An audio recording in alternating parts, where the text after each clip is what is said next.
Aziz do'stlar, fermani ko'ryapsizlarmi, qanaqa kattaligini?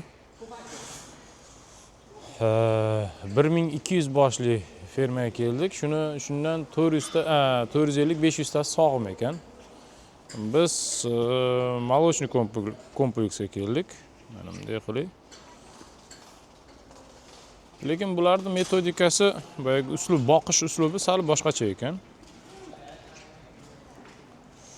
Sal boshqacharoq ekan. Ko'ryapsizlarmi? Tagi toza emas.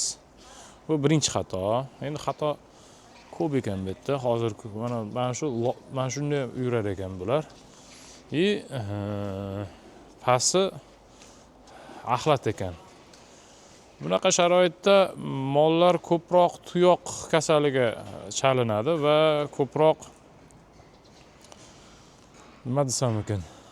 Ko'proq rasxodi bo'ladi, lekin bular shunga yarasha yaxshi sut olar ekan.